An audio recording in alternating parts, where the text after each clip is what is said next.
About a year ago, I photographed a mountaintop elopement in New Zealand for a Sony Artisan. So today I want to take you all a little bit behind the scenes into that shoot to see a little bit more of how that day went, what it was like to use the gear that I used, and as someone whose primary job is still, actually going out and photographing things, to also show a lot of the work I'm actually producing with the gear that I talk about on this channel on a weekly basis. But it is really interesting, and I feel like something that's important for me as a working photographer to actually show, when I'm doing videos about all this stuff, how they actually work out in practice for me, why I brought the tools I did, all that kind of stuff. So traveling internationally, obviously I'm going to pack a little bit lighter if I can versus other places. So I did a lot of research into, time of day, where we're gonna be, what the venue is gonna be like, what the lighting is gonna be like at the venue. Typically for a local wedding, actually, I'll show you real quick. So this is like a Harlow constant light that I will toss onto a stand like this. I find that those are really useful, but for this wedding in particular, we decided we were just gonna use strobes, and most of the stuff could also be ambient and things, and I wasn't going to need to bring external lighting and light stands and things like that for my work at least. And I guess another reason you'll know that this is not a Sony sponsored video is because I'm going to mention that at most other weddings, I bring cameras other than only Sony cameras, but since this was a Sony partnered thing, all of my gear was Sony gear. My main workhorse camera is the A7RV, and then paired with the 28-70 f2. I actually tried to make a video on this lens. I recorded a whole thing, and I realized as I was playing it back that it just seemed like I was too in love with it, like I wasn't focusing on enough of its downsides, and I was just glazing this lens the entire time. But legitimately, every single wedding that I did last year, at some point in that wedding day, probably when I was carrying around a bunch of other things, I was thinking to myself, why am I bringing anything else other than this combo? 61 megapixels, incredible resolution, and really, really good dynamic range. So like everything that me as an outdoor elopement photographer is really into, because I'm not changing the lighting. When I'm on a mountaintop, I'm not changing the lighting. And then 28-70 just works so well for the vast majority of things that I do. And I've generally been a primes only person for such a long time. And my main primes typically are like a 28, a 35, a 50, and 85. And this kind of just hits most of those things. So honestly, if I just had to like do one kit and I could only bring one camera, one lens for every single thing that I do, it would easily be this. So the vast majority of photos from that wedding day and the vast majority of photos in all of 2025 that I took was on this combo. And then sort of as an auxiliary camera, I brought the Alpha 9 Mark III, the Sony A9 III. I do really love kind of like that more Context 645 medium formatty look. And that is the closest thing that I'm gonna get on a 35mm sensor, unless I'm using like a 0.95 lens or something. But this lens does that for me. So it's why I actually have switched out my 50-1.4 for this 50-1.2. And that's all because of the 28-70. I also just really love 50mm. It feels very like editorial, and it gives me enough background separation that I get the look I'm looking for while not being too tight that I'm completely blowing out the background. It just is the combination that I really, really love. And if I'm going to pick one lens that's going to be really, really fast, it's going to be a 50mm. And then the only other lens that I borrowed from Sony specifically was the 85 1.4 GM2. But because I use the 28-70 so much, I've held off on purchasing it myself. But it's one of the two lenses in that kind of more telephoto category that I've gone back and forth on actually purchasing myself. So to kind of set the stage as well, my friend Jason Vinson, who is an amazing photographer in his own right, obviously, and he's actually done a video on this particular day and whatnot, and kind of covering his side of things. You can check that out up here. I'll definitely link it in the description down below. But kind of the point of this whole thing was that he has a very, very distinct style that is a lot more like stylized than mine is. He also does like a lot of off-camera flash work and just works in a different way. Like his brain just works a lot differently than mine does. Mine is a lot more kind of like natural and I guess traditional in some ways. My coloring and stuff like that is more like based off of film tones, and I don't do a lot of the things he does. So kind of the fun of it was our friend Sara France, who was the bride at this wedding, who is the Sony Artisan that I mentioned earlier. She loves both of our styles. She's a wedding photographer herself, and so obviously it was an honor to be able to do both things. And so because we were able to kind of partner with Sony, as we both use Sony cameras, we were able to have both things and kind of use that as the platform to go like, this guy who has a really different style from Benj, they can both shoot the same wedding, and we can see how their different styles kind of augment and play off of each other. So really, really interesting concept, and I'll obviously show his photos here as well. Now, before we get in too deep, I want to thank today's sponsor, Pic-Time, for supporting the channel and to show you the actual output of what happens to these photos and how I deliver them to my clients.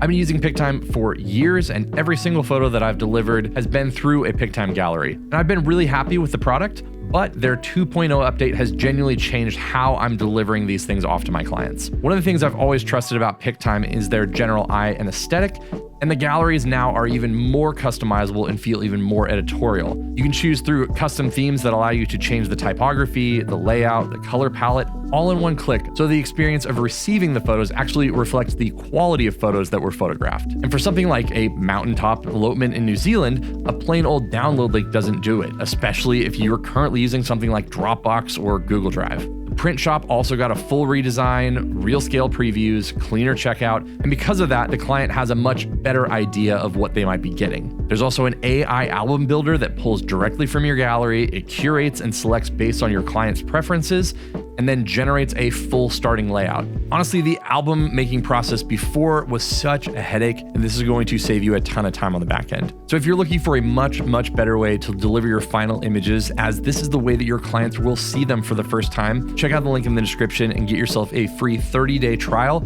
or you can scan the QR code on the screen here.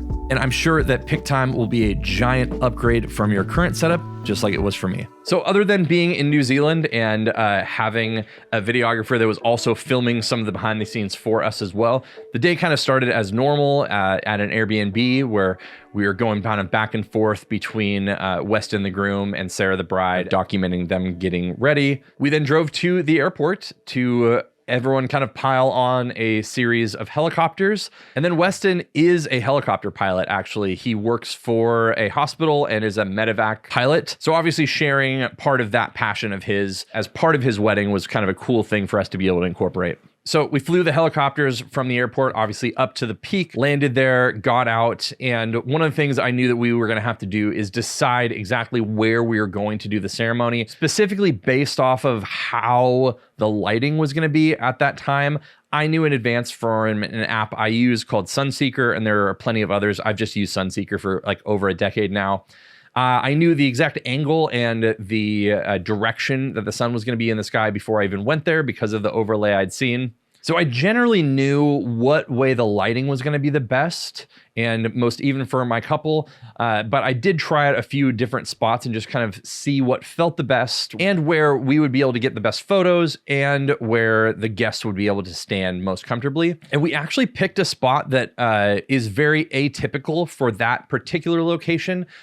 Because I had already seen plenty of photos of that place. It's very iconic. It looks down this giant lake, but we decided to actually shift away from that more iconic spot for the ceremony in particular, and then save that spot just for the two of them for portraits and whatnot. So we weren't like overloading that one particular place. And we decided to put them in a spot where if we were looking directly on from like the guest's view, they would both have much more even lighting on their faces. So I kind of helped arrange where we're going to do the ceremony, got people set up as the other helicopters came in and dropped off guests, as well as Sara the bride, and then kind of just worked with, I talked to Jason and I talked to the videographers about kind of like where we're all going to be. And it's a super important thing if you've never done a wedding before to really communicate well with your other vendors and stuff to figure out, okay, I'm going to be here. This is kind of where I typically am at different points during the ceremony, just so you're not getting in each other's way as much as possible, and that the other vendors can at least know where to expect you to be at different points so that they can kind of adapt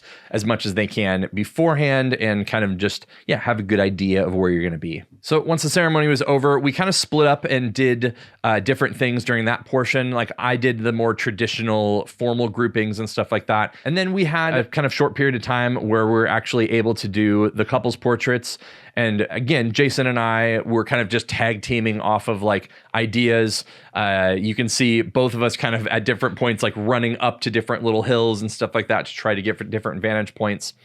And something that's really, really important to me, and something that I think is really apparent in my work, if you've actually noticed it or not, is kind of like the balance between my subject and their environment. If you've watched my videos, you see that I have some guitars in the background, and my initial bits of artistic creativity were all based in music.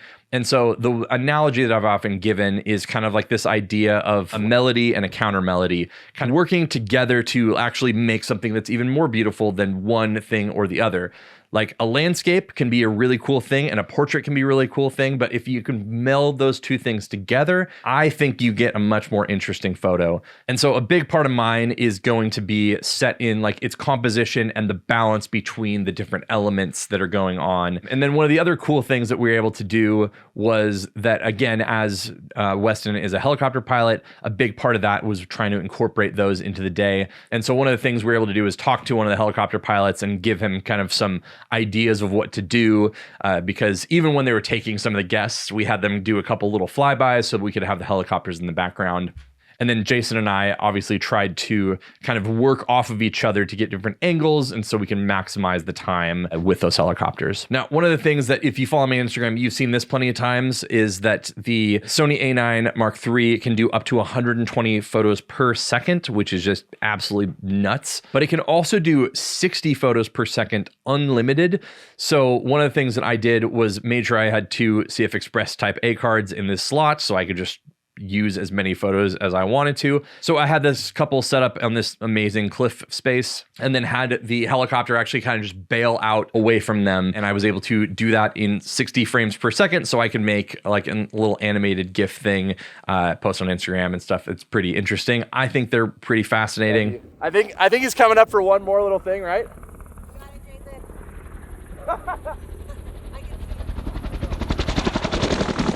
So it's kind of fun to be able to use both of these cameras in different ways to get different looks out of both of those kind of situations and maximize the opportunity that we had on both of them. We then all jumped into a helicopter and flew to another little lake in between a bunch of mountains, which was just absolutely nuts. As you can see here, the lighting was actually pretty harsh, but we still obviously made do in an amazing spot.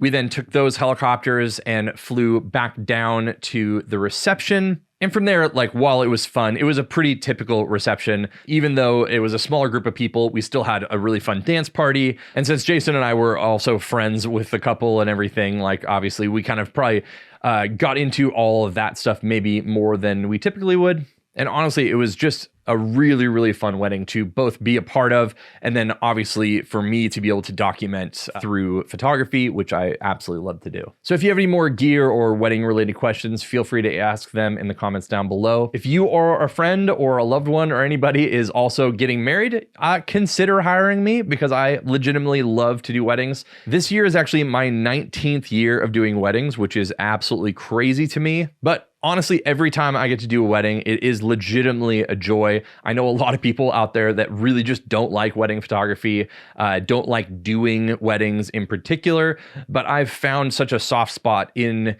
just seeing the different little glimpses into humanity, seeing all the little microcosms of someone's life, seeing all the relationships. And I also find myself kind of putting myself empathetically into those situations and seeing, you know, people through my own lens of what that relationship is like to me. I remember after I got married, my whole perspective on that changed. I remember after I had my first kid, my perspective of like the parents and their relationship to their kids getting married completely changed. So there's just so many things that keep me kind of going with weddings. But this whole like kind of like mountain elopement-y thing is definitely my sweet spot as someone that lives in the Pacific Northwest and loves to be out in nature like that. I mean, you can not really see it, but you know, like there's a photo of Yosemite and a photo of like the Lofoten Islands up in Norway and Andøya, where my part of my family's from. I have other prints in my office. They're all from like out in the outdoors and the mountains and things like that. So if you have a wedding, wherever it is, obviously I'll do it because the humanity of it is the most interesting thing. But